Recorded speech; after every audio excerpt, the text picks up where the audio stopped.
Good morning વિદ્યાર્થી મિત્રો. ધોરણ 12 ગુજરાતી, ચોથું ગદ્ય સત્યાગ્રહ આશ્રમ, જેના પાર્ટ 2માં આપણે જોયું કે ગાંધીજી કોઈ પણ વ્યક્તિ આવે તો વિનોબાને મળવા માટે કહેતા, અને એટલે જ એક ભાઈ પગે ચાલી અને પળનાર જાય છે. પણ તે વખતે વિનોબા ભાવે ખેતરમાં ખોદવાનું કામ કરતા હતા. એટલે કામમાં એમની સાથે કોઈ વાતચીત થઈ નહીં. એટલે ભાઈ ગાંધીજી પાસે જઈ અને રાવ કરે છે, એટલે કે ફરિયાદ કરે છે કે તમે કેવા પાસે મને મોકલેલો કે મારી સાથે વાતચીત પણ ન કરી. એટલે બાપુ સમજી જાય છે અને પૂછે છે, તમે ગયા ત્યારે શું કરતા હતા? તો કે જમીન ખોદતા હતા. એટલે બાપુ કહે છે કે એમાં નારાજ થવાની ક્યાં જરૂર છે? વિનોબા પોતાનું કામ કરી રહ્યો હતો ત્યારે તે તમારી સાથે કેવી રીતે બોલે? તમને ખબર નથી કે કોઈને પણ જ્યારે મળવા જઈએ ત્યારે પહેલેથી સમય માંગી લેવો જોઈએ? આમ એમને તો સમજાવી લીધા, પણ પછી જ્યારે હું એમને એમ કે વિનોબા ભાવે કે ગાંધીજીને મળ્યો ત્યારે એમને ફટકાર્યો, એટલે કે ઠપકો આપ્યો કે કોઈ મળવા આવે ત્યારે એમને મળવું જોઈએ, વાતચીત કરવી જોઈએ. આ પણ એક પ્રકારનું કામ છે. અને એ રીતે ધીરે ધીરે ગાંધીજી સાથે એમ કે મારું ઘડતર થતું રહ્યું. જંગલી જાનવર જેવો હતો એમાંથી અસભ્ય માણસમાંથી એમ કે હું સેવક બન્યો, અને પછી તો એમ કે બાપુની સાથે રહી સેવાની લગ્ની લાગી. એટલે ભગવાનની પૂજાનું સાધન અને જનતાને મારો સ્વામી માનતો થયો. ત્યાં સુધી આપણે પાર્ટ 2ના અભ્યાસમાં જોઈતું. હવે આગળ બાપુએ મારી કસોટી કરી હશે કે નહીં મને નથી ખબર, પણ મેં તો મારી બુદ્ધિપૂર્વક એમની ઘણી પરીક્ષા કરી લીધી હતી. અને જો એ પરીક્ષામાં તેઓ ઊણા ઉતરત, ઊણા એટલે ઓછા ઉતરત, તો હું એમની પાસે ટકી ન શકત. વિનોબા ભાવે કહે છે કે બાપુએ મારી કસોટી કરી કે નહીં એ મને ખબર નથી, પણ મેં મારી સમજ, મારી બુદ્ધિપૂર્વક ઘણી બધી પરીક્ષા એમની કરી, અને એમાં જો તો એવો ઓછા ઉતરત તો કદાચ હું એમની પાસે આટલા સમય સુધી રહ્યો છે, રહી ન શકત. મારી કસોટી કરીને એમણે મારામાં ગમે તેટલી ખામીઓ એટલે ક્ષતિઓ જોઈ હશે અથવા તો જોતા રહેશે, તો પણ મને એમની પાસે રાખતા હતા. પરંતુ મને એમની સત્યનિષ્ઠામાં લગીરે એટલે સહેજ પણ, જરા પણ ખામી, ઉણપ કે ઓછપ લાગી હોત તો હું એમની પાસે ટકી ન શકત. ખામી, ઉણપ, ઓછપ આ સમાનાર્થી શબ્દ છે વિદ્યાર્થી મિત્રો, જે પૂછી શકાય. મેં એવા ઘણા મહાપુરુષો જોયા છે જેમને પોતાના માટે ભાસ થાય છે એમ કે પોતે મુક્ત પુરુષ છે. ઘણા બધા માણસો એમ કે મેં જોયા છે કે જેમને પોતાના માટેનો ખ્યાલ, એક છાપ એમના મનમાં હોય છે કે પોતે મુક્ત પૂર્ણ પુરુષ છે. તો પણ મને એવા કોઈનું આકર્ષણ ન થયું, પરંતુ હર હંમેશ પોતાને અધૂરા માનનારા બાપુનું જ મને અનોખું આકર્ષણ થયા કર્યું. તેઓ તો હંમેશા કહ્યા કરતા કે હું હજી પૂર્ણ સત્યથી ખૂબ દૂર છું. મારા બાપુની જેટલી અસર પડી મારા ઉપર, એમ કે બાપુની જેટલી અસર પડી એટલી પૂર્ણતાનો દાવો કરનારા બીજા સજ્જનોની ન પડી. જે લોકો પોતાની જાતને એમ કે હું પૂર્ણ છું એવું કહેતા હતા, એવો ખ્યાલ જેના મનમાં હતા, એના પ્રત્યે વિનોબા ભાવે કહે છે મને આકર્ષણ થયું નહીં, ખેંચાણ થયું નહીં. પણ ગાંધીજી એ હંમેશા કહેતા કે હજી હું પૂર્ણ સત્યથી દૂર છું, અને એટલે મારા મનમાં બાપુ પ્રત્યે એક અનોખું આકર્ષણ ઊભું થયું. એટલે પૂર્ણતાનો દાવો કરનારા જે સજ્જનો હતા એ સજ્જનોની અસર મારા ઉપર ન થઈ. આમાંથી પ્રશ્ન પૂછી જ શકાય છે કે વિનોબા ભાવે ગાંધીજીની કેવી રીતે કસોટી કરી? તે કસોટીમાં ગાંધીજી કઈ રીતે પાર ઉતર્યા? હું બાપુને મળ્યો અને એમના ઉપર મુગ્ધ થઈ ગયો, એટલે કે મોહ પામી ગયો. તે એમની અંતર્બાહ્ય એકતાની અવસ્થા ઉપર, અંતર્બાહ્ય એટલે આંતરિક અને બાહ્ય બંનેમાં એકતા હતી, ક્યાંય અલગપણું નહોતું. જેવા ગાંધીજી અંદરથી હતા એવા જ બહારથી હતા. અને આ એકતાની જે અવસ્થા એટલે કે સ્થિતિ હતી એના ઉપર હું મોહ પામી ગયો. વળી કર્મયોગની દીક્ષા તો મને બાપુ પાસેથી જ મળી. કર્મયોગની નિષ્કામ ભાવે કર્મ કરવું, કોઈ પણ જાતના ફળની આશા રાખ્યા વગર. એની દીક્ષા આગળ આપણે જોયું છે કે ગુરુ પાસેથી વ્રત, એ મને ગાંધીજી પાસેથી મળ્યું. ગીતામાં તો કહ્યું જ છે, પરંતુ એનો સાક્ષાત્કાર થયો બાપુના જીવનમાં. ગીતાના કર્મયોગનું પ્રત્યક્ષ આચરણ મેં બાપુમાં જોયું. ગીતામાં જે કર્મયોગની વાત કરી છે, નિષ્કામ ભાવે કર્મ કરવું, એનું પ્રત્યક્ષ આચરણ એમ કે ગાંધીજીમાં મેં જોયું. ગીતામાં સ્થિત પ્રજ્ઞાના લક્ષણો આવે છે. સ્થિત પ્રજ્ઞા એટલે જેની બુદ્ધિ સ્થિર થયેલી છે તે, એના લક્ષણોનું વર્ણન કરેલું છે. આ બધા જ જે વર્ણન છે આખું જો કોઈને લાગુ પડે એવો જો કોઈ સ્થિત પ્રજ્ઞ શોધવા છતાં મહાન ભાગ્ય હોય તો જ મળે. ભાગ્ય આપણું મહાન હોય ને તો જ એમ કે આવો માણસ મળે જેના અંદર બધા સ્થિત પ્રજ્ઞાના લક્ષણો હોય. પરંતુ આ લક્ષણોની નજીક પહોંચેલા મહાપુરુષને મેં મારી સગી આંખે દીઠા એટલે જોયા છે. એટલે ગાંધીજીમાં ઘણા બધા એમ કે આ સ્થિત પ્રજ્ઞાના લક્ષણો હતા, અને એટલે કહે છે કે મેં મારી નજીકથી એમને જોયા છે. 1917ની વાત છે. હું બાપુ પાસેથી 1 વર્ષની છુટ્ટી લઈ અને બહાર જતો રહેતો. પહેલાં વાઈમાં રહી અને સંસ્કૃતનું અધ્યયન કરવાનો વિચાર હતો. આમ તો ગીતા ઉપર મારો જે પ્રેમ હતો એ કારણે ઘરે જ મારા મિત્ર ગોપાળરાવની મદદ લઈને મેં સંસ્કૃતનો અભ્યાસ શરૂ કરી દીધો. આમાંથી નાનો પ્રશ્ન પૂછી શકાય કે વિનોબા ભાવે કોની મદદ લઈને સંસ્કૃતનો અભ્યાસ શરૂ કર્યો? તો મિત્ર ગોપાળરાવ પાસેથી. હવે વેદાંત અને દર્શનનો અભ્યાસ કરવાનો હતો.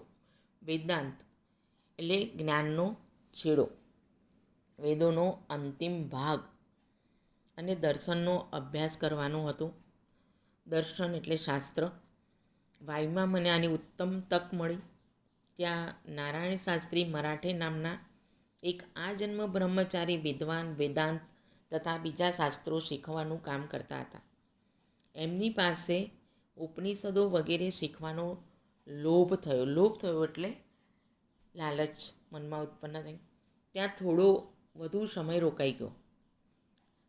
ત્યાં એમની પાસે વિનોબા ભાવે કહે છે કે મેં ઉપનિષદો, ગીતા, બ્રહ્મસૂત્ર અને શાંકર ભાષ્ય, મનુસ્મૃતિ, પાતંજલ યોગદર્શન આટલા ગ્રંથોનો અભ્યાસ કર્યો. તદ ઉપરાંત ન્યાયસૂત્ર, વૈશ્વિક સૂત્ર, આજ્ઞવલ્ક સ્મૃતિ, આ બધા જ જે ગ્રંથો છે એ ગ્રંથો પણ હું વાંચી ગયો. પછી વધારે વાંચવાનો મોહ ન રહ્યો. થયું કે હવે હું જાતે જ વધારે વાંચી લઈ શકીશ. બીજું કામ એમ કે મારે હતું તબિયત સુધારવાનું. મેં તબિયત સુધારી એમ કે આ કાર્ય મારું બીજું હતું. એ માટે અગાઉ મેં 10-12 માઇલ ફરવાનું રાખ્યું હતું. માઇલ એટલે લગભગ 16 કિલોમીટરનું અંતર થાય. પછી 6 થી 8 શેર અનાજ દળવાનું શરૂ કર્યું. 300 નમસ્કાર શરૂ કર્યા. એનાથી આરોગ્ય સ્વાસ્થ્ય સુધરી ગયું એમ કે. આહાર પણ હું વિચારી કરીને લેતો હતો. આહાર એટલે ખોરાક પણ ખૂબ વિચાર કરીને લેતો. પહેલાં 6 મહિના સુધી નમક ખાતો. નમક એટલે કે મીઠું ખાતો, પણ પછી તે પણ છોડી દીધું. એટલે મીઠું ખાવાનું પણ છોડી દીધું. મસાલો વગેરે બિલકુલ ન ખાતા. કોઈ પણ જાતના એમ કે ખોરાકની અંદર મસાલા, મરી મસાલાનો ઉપયોગ કરતા નહીં, એ ખાતા નહીં. અને ખદ્દી ન ખાવાનું વ્રત પણ લઈ લીધું, અને ક્યારેય ન ખાવાનું વ્રત પણ લઈ લીધું. દૂધ શરૂ કર્યું. દૂધ વિના બરાબર ચાલી નથી શકતું એમ ઘણા અખતરા કર્યા પછી સિદ્ધ થયું. ઘણા બધા અખતરા કર્યા, પ્રયાસો કર્યા, પ્રયોગો કર્યા, પ્રયત્નો કર્યા. ત્યાર પછી સિદ્ધ થયું એમ કે સાબિત થયું કે દૂધ વગર બરાબર ચાલી શકતું નથી. 1 મહિનો એમ કે માત્ર કેળા, લીંબુ અને દૂધ ઉપર કાઢ્યો. શક્તિ ઘટી ગઈ. એટલે આહાર નક્કી કરી લીધો. 1.5 શેર દૂધ, 60 રૂપિયા ભાર. ભાખરી 2 તોલા એમ કે જવારની ભાખરી. કેળા 4થી 5 લીંબુ 1 મળી શકે ત્યારે એમ કે 2 તોલા એટલે રૂપિયા ભારનું જ વજન થતું હોય છે, 1 રૂપિયા ભાર જેટલું એમ કે.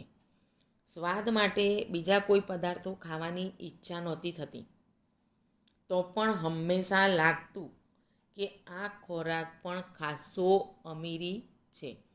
સ્વાદ માટે કોઈ બીજા પદાર્થો ખાવાની ઈચ્છા નહોતી થતી એમ કે, તોય હંમેશા લાગતું કે હું જે ખોરાક ખાઉં છું એ અમીરો જેવો છે એમ કે. રોજનો ખર્ચ કુલ 11 પૈસા થતો.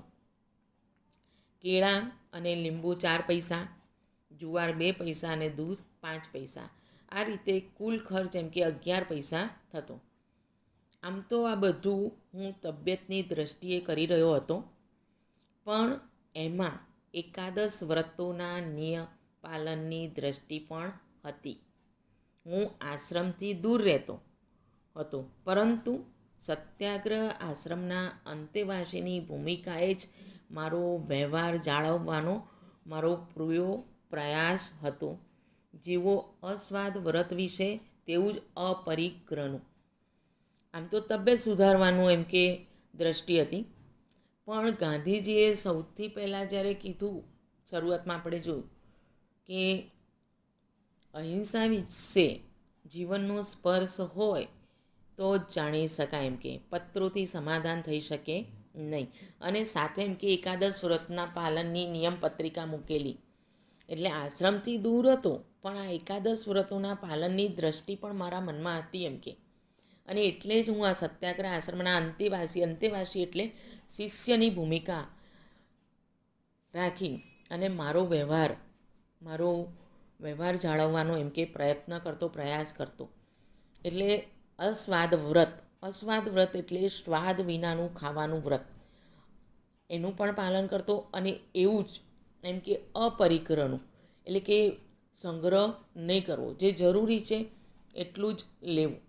આ બધા જ વ્રતોનું સત્યાગ્રહ આશ્રમના એક શિષ્યની ભૂમિકા સ્વરૂપે વ્યવહાર જાળવવાનો પ્રયાસ કરતો એમ કે. પણ તે વખતે મારી પાસે બહુ થોડો સામાન હતો.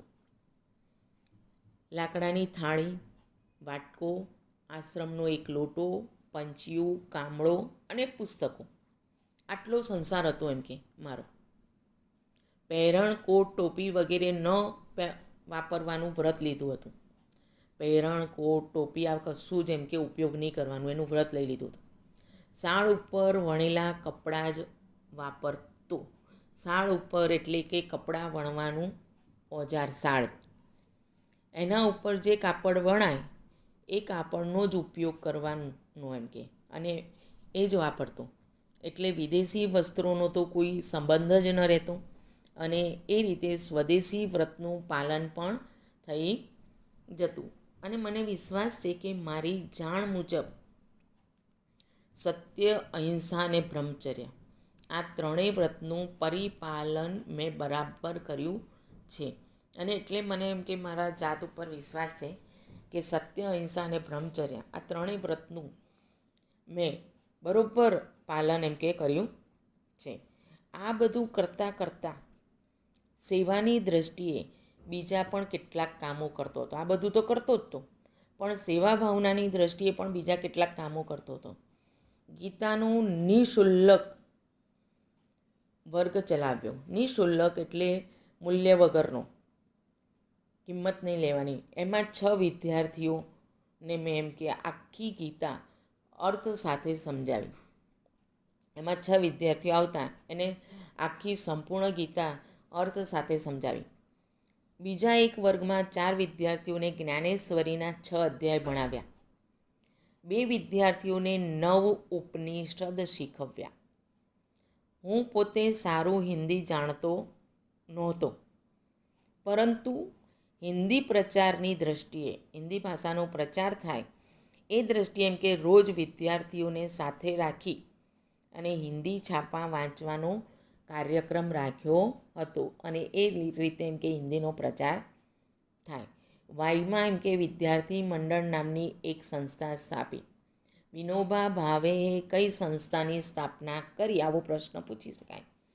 તો વિદ્યાર્થી મંડળ નામની સંસ્થાની સ્થાપના કરી. કયા સ્થળે કરી? તો વાઈમાં કરી. એમાં વાંચનાલયને મદદ કરવા માટે દળવાનો એક વર્ગ રાખ્યો. વાંચનાલય એટલે કે પુસ્તકાલયને મદદ કરવાની ભાવનાથી લોટ દળવા માટેનો એક વર્ગ રાખ્યો. એમાં 15 વિદ્યાર્થી અને હું પોતે એમ અમે સૌ 16 જણા દળતા. જે લોકો ઘંટીએથી દળાવી લાવતા એમનું કામ 2 શેર 1 પૈસો લઈ કરવાનું. 2 શેર દળવાનું હોય તો 1 પૈસો લેવાનો અને કરવાનું. અને એ પૈસા જે આવતા એ વાંચનાલયને પુસ્તકાલયને આપી દેવાના. મોટા વેપારીઓના દીકરાઓ પણ આમાં જોડાયા. આ દળવાના કાર્યમાં એમ કે મોટા મોટા વેપારીના દીકરા પણ જોડાયા હતા. વાઈ પુરાણા વિચારોનું સ્થાનક હોવાને કારણે બધા અમને મૂરખમાં ખપાવી દેતા. વાઈ જે સ્થળ હતું, ગામ હતું, એમાં જે હતા લોકો રહેતા હતા એ બધા પુરાણા વિચારોના એટલે જૂના વિચારોના હતા. એમ કે એ પ્રકારનું એ સ્થાન હતું, જગ્યા હતી. એના કારણે અમારી આ પ્રવૃત્તિને બધા એમ કે મૂર્ખ વ્યક્તિઓમાં ની આ પ્રવૃત્તિ છે એમ માની અને એમાં મૂર્ખતામાં ખપાવી દીધા. તો પણ આ વર્ગ 2 મહિના ચાલ્યો. વાંચનાલયમાં 400 પુસ્તકો જમા થઈ ગયા. તો પણ એમ કે 2 મહિના સુધી આ વર્ગ અમે ચલાવ્યો. અને એ રીતે પુસ્તકાલયની અંદર એમાંથી જે કમાણી થઈ એમાંથી 400 પુસ્તકો જમા થઈ ગયા. આ વર્ષમાં મેં લગભગ 400 માઇલનો પગપાળા પ્રવાસ કર્યો. પગપાળા એટલે કે પગે ચાલીને મેં પ્રવાસ કર્યો. જ્ઞાન પ્રાપ્તિની દૃષ્ટિએ મહારાષ્ટ્રના 4-5 જિલ્લાઓમાં હું પગપાળા ફર્યો. જ્ઞાન પ્રાપ્તિની દૃષ્ટિએ અને બધું જાણવાની દૃષ્ટિએ મહારાષ્ટ્રના 4-5 જિલ્લામાં એમ કે પગે ચાલીને ફર્યો. ફરવા પાછળનો મારો હેતુ હતો, આશય હતો, એટલું હતું, ઉદ્દેશ્ય હતો એમ કે કિલ્લાઓ જોવા. રાયગઢ, સિંહગઢ, તોરણગઢ વગેરે જે ઇતિહાસ પ્રસિદ્ધ ગઢ એટલે કે કિલ્લાઓ હતા એ જોયા. સંતોના સ્થાનોના દર્શન કરવા, સારા લોકોને મળવું અને લોકોનું નિરીક્ષણ કરવું, અવલોકન કરવું, તપાસણી કરવી. અને એમણે આ પગપાળા મહારાષ્ટ્રમાં જે પ્રવાસ કર્યો એના કારણે એમણે અનુભવ્યું કે સમાજમાં અસમાનતા પ્રવર્તે છે. ગરીબ લોકો પાસે એમ કે ખેતી કરવા માટે જોઈતી જમીન નથી, જ્યારે જે મોટા મોટા જમીનદારો છે એમની પાસે અધિક માત્રામાં જમીન છે. આ બધું એમને પગપાળા પ્રવાસ કર્યો જ્ઞાનની દૃષ્ટિએ, દર્શન કરવાની દૃષ્ટિએ અને લોકોનું નિરીક્ષણ કરતા નિહાળ્યું. એટલે જે જમીનદારો પાસે ઘણી બધી માત્રામાં જમીન હતી એ જમીન માટે એમને સમજાવ્યા અને એમની પાસેથી ટુકડો જમીન મેળવતા અને પછી જેને જરૂરિયાત હોય એવા લોકોને એ જમીન આપતા. અને એ રીતે ગામે ગામ ફરી અને આ પ્રવૃત્તિ એમણે કરેલી, જે બુધાન યાત્રા તરીકે ખૂબ જ પ્રસિદ્ધ છે. એટલે વિનોબા ભાવેની બુધાન યાત્રાનો પરિચય કરો. તમે આગળ ઉપર 10મા ધોરણમાં પણ આ વસ્તુ ભણીને આવ્યા છો. આ ગદ્યના આધારે પણ એ પ્રશ્ન અગત્યનો રહે છે. અને એ રીતે સત્યાગ્રહ આશ્રમ ગદ્યની અંદર વિનોબા ભાવેના એક ચિંતક અને કાર્યકર્તા તરીકેની છબી આપણી સમક્ષ ઉપસ્થિત થાય છે. તો વિદ્યાર્થી મિત્રો, શબ્દ સમજૂતી સ્વાધ્યાયના 1 માર્કના 2-3 વાક્યના અને સવિસ્તર આ જે પ્રશ્નો છે એમાં બીજો અને ત્રીજો પ્રશ્ન, ગાંધીજીની કેવી રીતે કસોટી કરી અને એ કસોટીમાં ગાંધીજી કઈ રીતે ખરા ઉતર્યા. બીજો પ્રશ્ન, વિનોબા ભાવેની બુધાન યાત્રાનો પરિચય આપો. આ બધા જ સવાલ જવાબ લખી અને તૈયાર કરશો.